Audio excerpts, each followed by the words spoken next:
right, so this is lesson 1-6, so please make sure that you put up here that this is notes for 1-6. And if you can't see where you're sitting, there's plenty of open spaces up front here. Move yourself. You don't have to ask, just move yourself. As long as you're not moving to talk to somebody, I'm perfectly fine with that. All right, so a couple things. We're doing word problems today. Every problem that's on this note sheet should correlate to a problem that's on your homework tonight. So you ought to be able to match them up. Some of them look very similar, but just the numbers have changed. So the very first thing that you're going to want to do, here's your steps. I want you to put, we're going to have 3 columns here. And you kind of saw that on your pretest today, right? This very first column is called your let statement. And this statement is where you define your variable. And that's your unknown.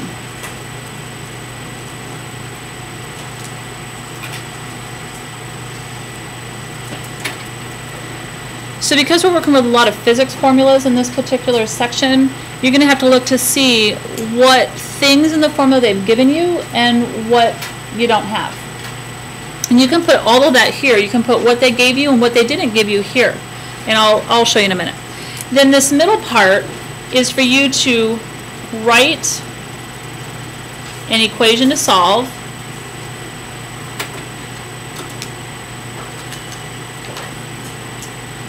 and solve it.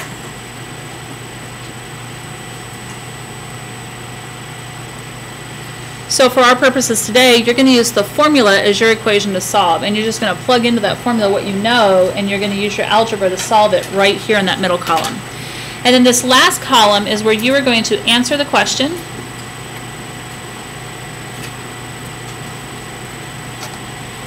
in a complete sentence.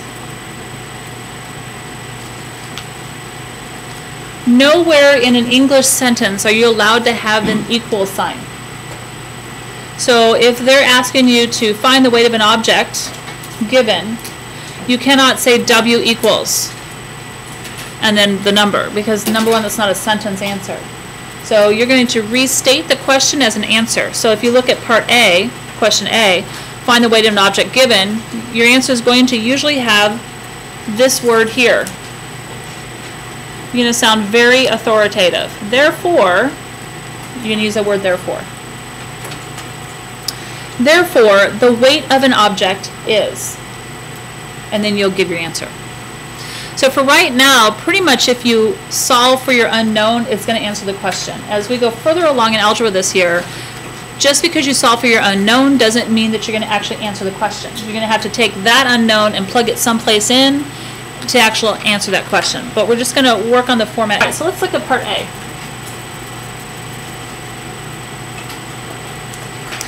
So it says the weight of an object is the gravitational force acting on the object. The formula weight equals mass times acceleration due to gravity, or W equals m times g.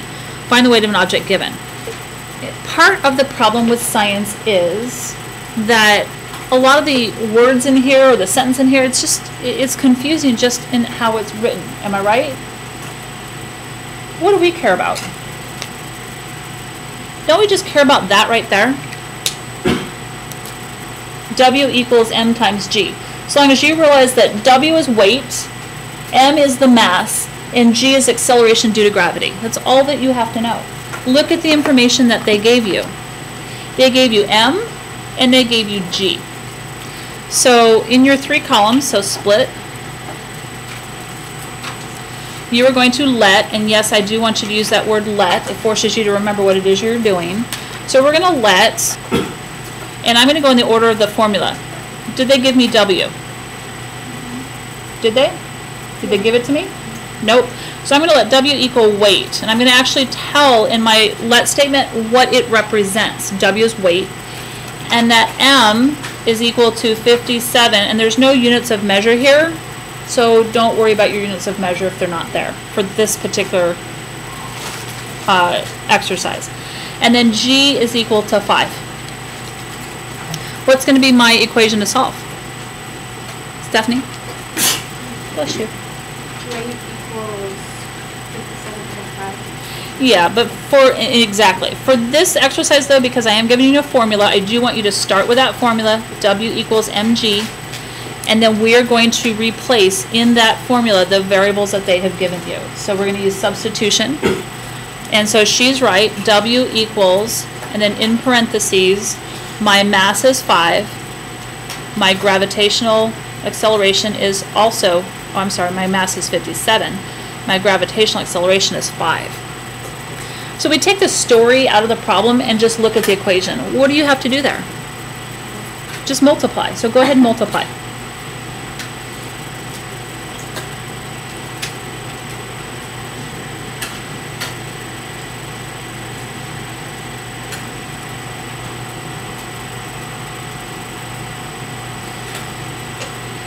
And weight is typically in some kind of units of measure, isn't it? So their homework assignment, I'm not going to mark you off if you don't put this, but it is going to be in units, some sort of units, grams, pounds, right? Would it be in feet? Would weight be in feet? No. So some sort of weight measurement. And then this last part, you're going to take this question right here, find the weight of an object. Did this answer that question? Yes. So you're going to write that as a full sentence using the word therefore. Therefore, state that as an answer, the weight of an object, or of the object, I guess we should say, of the object, is 285 units.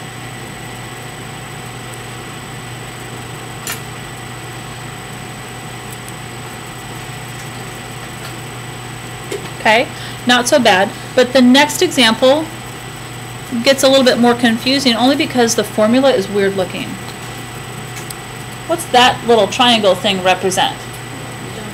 Delta, which also means what? Have you learned what that means? Triangle. It usually means a change in amount in science. But for our purposes here, this is right here, that whole thing, delta d sub y is one variable. And then 1/2 is obviously the number, and then g is one variable, and then this delta t squared, well the delta t squared, well the t squared is one variable. But the delta is part of that. Isn't the change in t being squared? So technically this delta is raised to the second power because it's saying the change in t is being squared. So that's a second one. So we only have three things that we'd have to plug in for. They're going to give you 2, and you have to solve for 1. So let's see what they gave us. Put in your 3 columns. Let's form our let statement, and in this, our let statement, we're going to put in all of our different variables. So we've got in the order that they come, delta d sub y. Did they give us any information on that? No. Do they tell us what it means? Well, it says a formula used to find when an object is projected horizontally. I'm guessing that's the distance, but since they haven't told us, we can't exactly say what it is, so we'll just put a question mark in this case since they haven't physically labeled it for us. But that's what we have to find, right? The next one is G. Did they give you G? 12. And again, we have no units of measure. And notice that they do give you delta T, not just T. But delta T is 2. So when you write your equation to solve, we're going to take this as our blueprint, delta d sub y equals 1/2, and I would write my 1/2 vertically, times g times delta t, and that whole delta t is squared. So I personally, in my equation to solve, would start off with putting delta t in parentheses. So now replace what you know. I'm going to replace for g and for delta t. My g is 12, my delta t is 2. Didn't we do this all last week? Isn't this just order of operations? True or false? True. And so what do you do first? Do you multiply first and then square? Do you square first? Yes.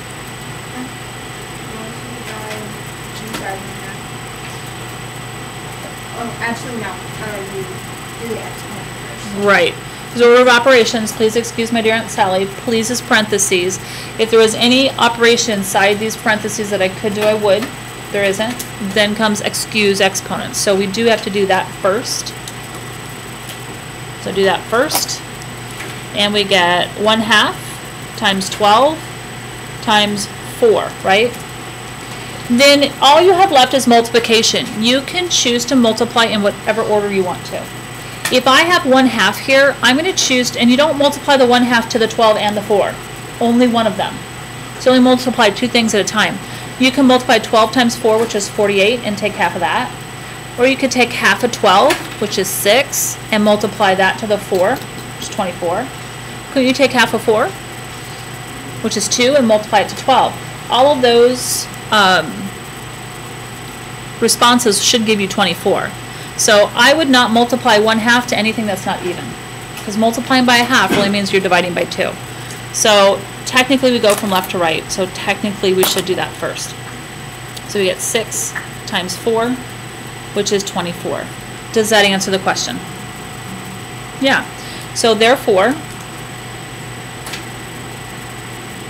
yeah, I know it's a pain to write therefore, but yes, you have to write therefore. Therefore, delta d sub y is, you just can't use the equal sign, 24. And that's it. That's all you had to put.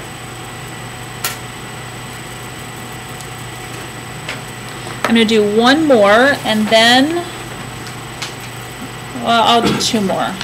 I'll do C and D, and then maybe I'll do C and F, and then I'll let you do the other two on your own, and we'll check it. So let's do C.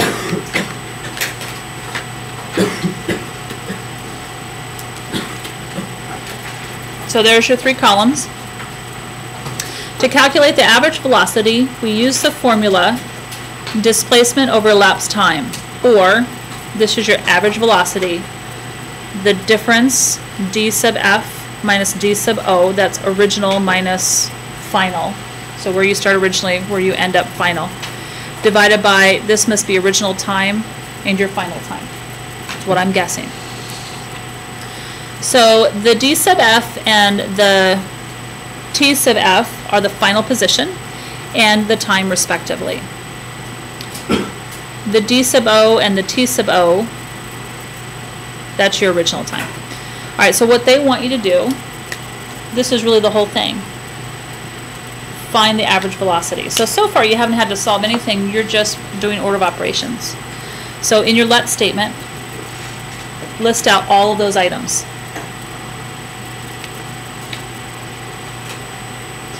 All right, so I'm going to let V sub AV equal average velocity.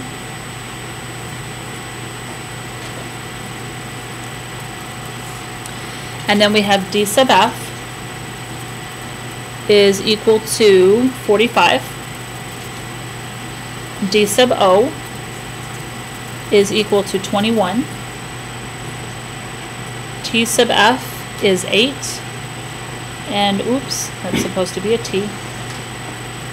T sub O is equal to 2. So we've taken the words out of the problem and we're just using what's in our let statement. Your equation to solve is the original formula.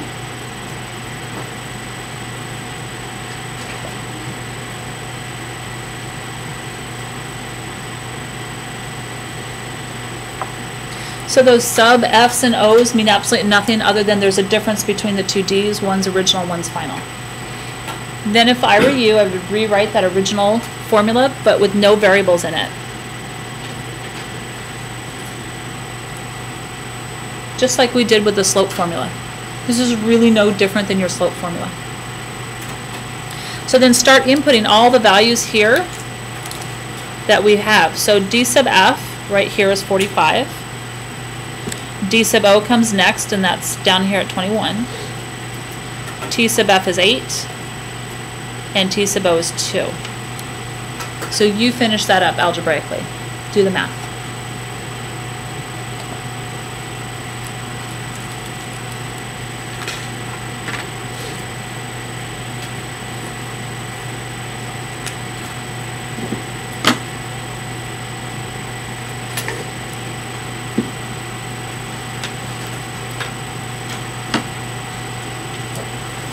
share with the person next to you what you got and what your sentence is going to be.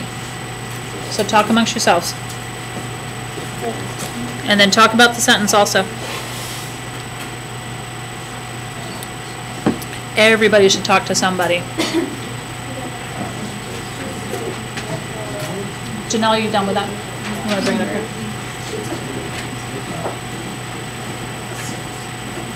Thank you.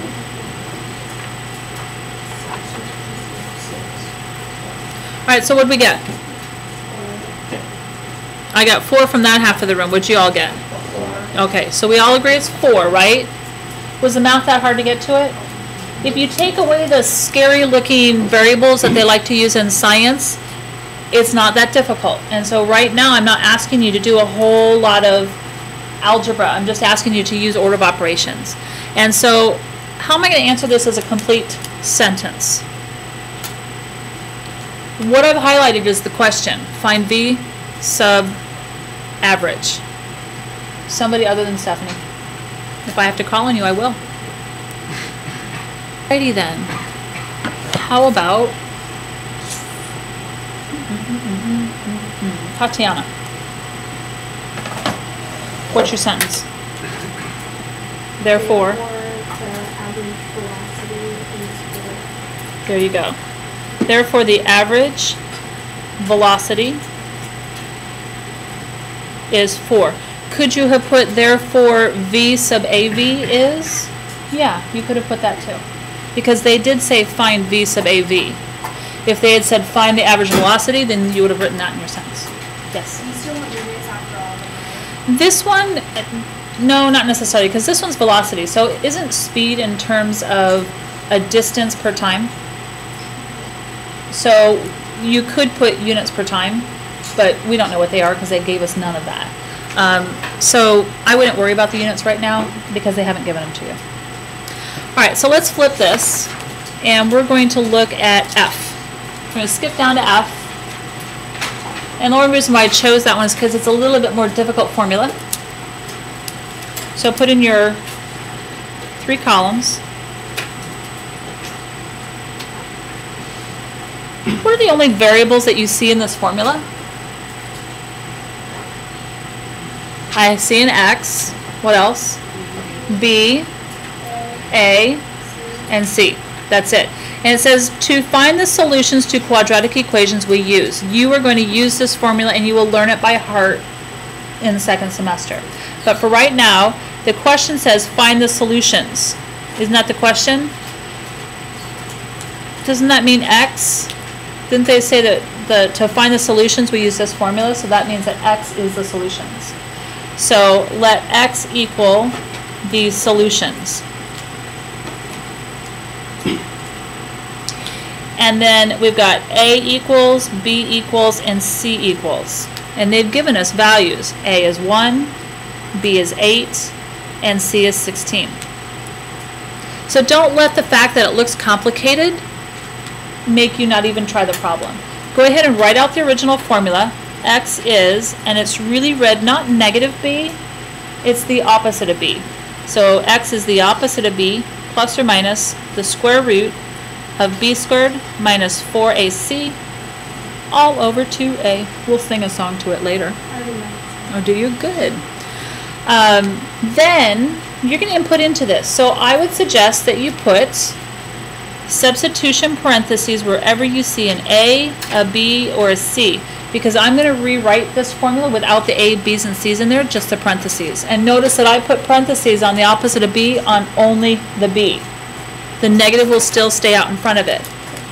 So we end up with the opposite of parentheses, plus or minus the square root, parentheses squared, or times 2 sets of parentheses over 2 times parentheses. Now be really careful that you put the right things in the right spots. So this is B, so B is 8. And this one here is B, so 8 goes in here again. Then this next one here is A, so we put a 1 in there. This next one here is C, so we put 16 in there. And this last one in the bottom is A, so 1 goes in here. Then we're going to do the math. What's the opposite of 8? Negative 8. So the opposite of 8 is negative 8. What if this were the opposite of a negative 8? What would you write? What's a negative negative 8? A positive 8. So if what's inside of here is negative, this opposite out in front changes the sign. It's really no different than a negative 1. Then plus or minus, we'll talk about how to answer that in a minute. What's 8 squared? 60. Apply all this together. I have one negative, and the rest are positives. What's my answer here going to be, a positive or a negative? I have one negative being multiplied. A negative, right? Then what's 4 times 1? 4. And what's 4 times 16? 64. All divided by 2 times 1? 2. So then we get negative 8 plus or minus, what's 64 minus 64? 0 over 2. What's the square root of 0? It is 0. So we get negative 8 plus or minus 0 all over 2.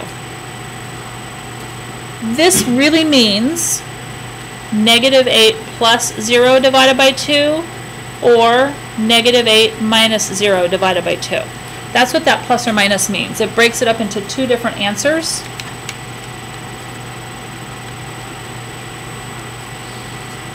So we do one of these with the plus in the middle and one of these with the minus in the middle. So then do that math. What's negative 8 plus 0? Negative 8 divided by 2? Negative 4. Or what's negative 8 minus 0? Still negative 8 divided by 2. So don't we get the same answer? Sometimes you'll get two different answers. Because this was a 0 here, we ended up with the same answer. So it says find the solutions. I'll let you answer this two different ways. So right here, therefore,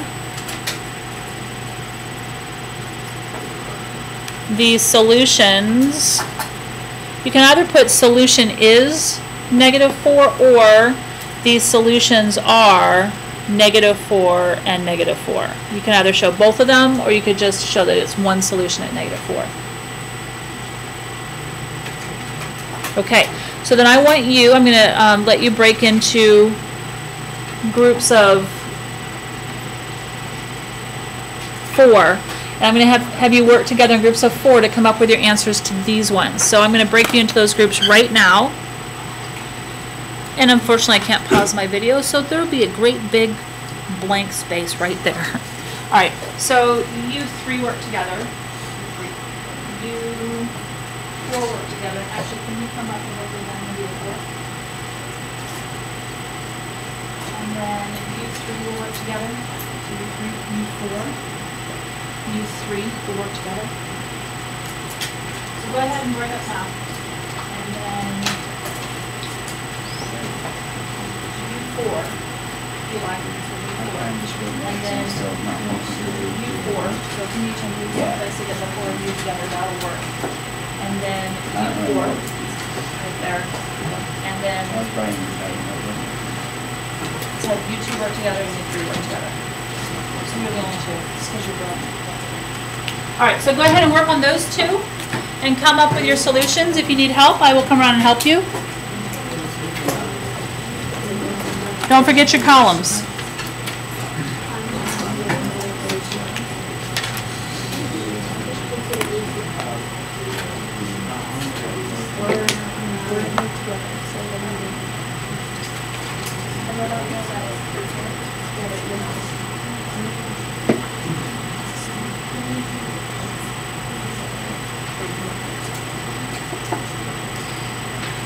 You realize that pi is not a variable, right?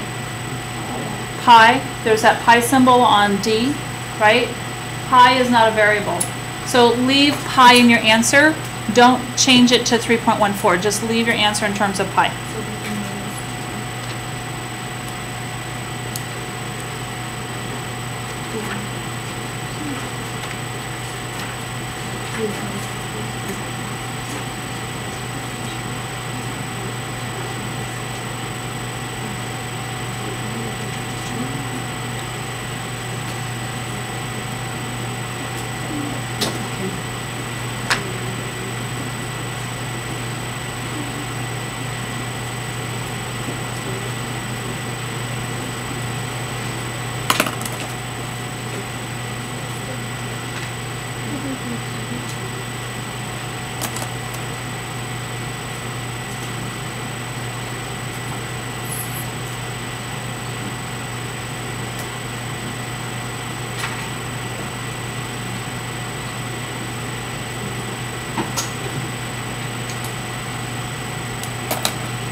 You should be working together, discussing how you're setting it up, what your let statements are, what your equations are.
Okay, discussion your groups. There's one group over there that's doing well, a couple groups over here that's doing well, but most of them are not talking.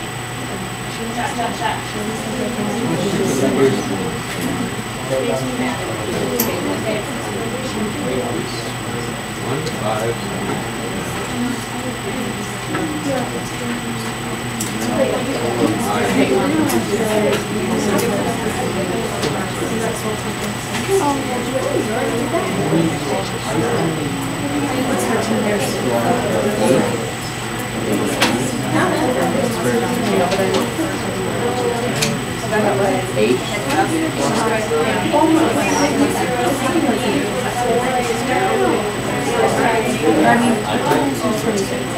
Actually happens.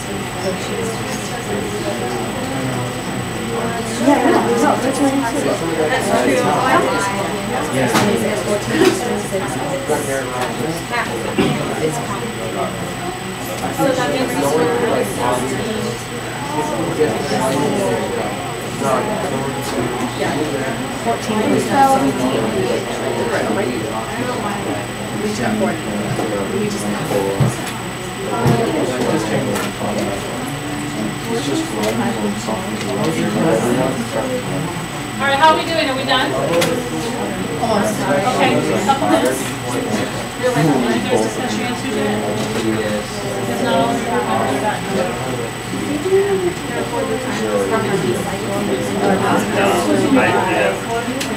Okay, so talk.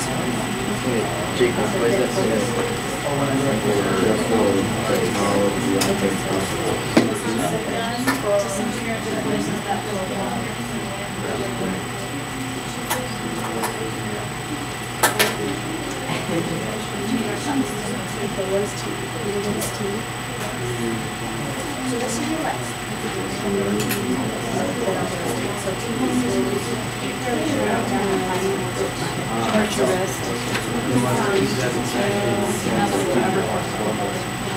So are we having trouble or are we okay?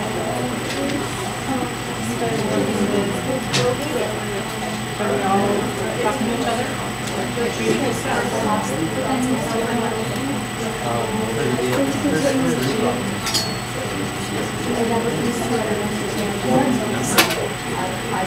Right, you just do it once. And that's a common error because it's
So for question E, as in no, is D.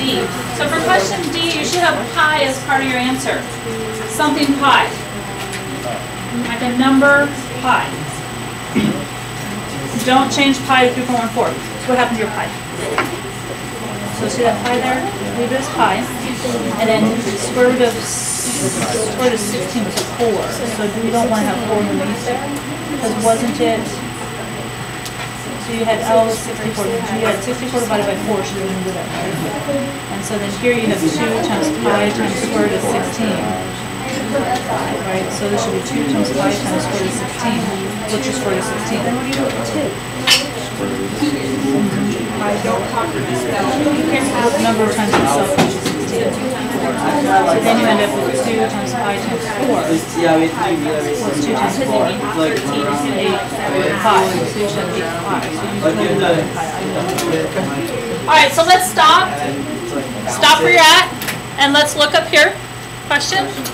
Yeah, on the second one, you have, what is a plus sign, right? You have a division sign? Correct. That is a plus sign. Alright, so let's look at the answer for D. I want your work to look like mine. Notice that there's absolutely no scratch work up there. The only thing that maybe you might not have known how to do is 64 divided by 4. If you couldn't do that in your head, then you might have that division off to the side.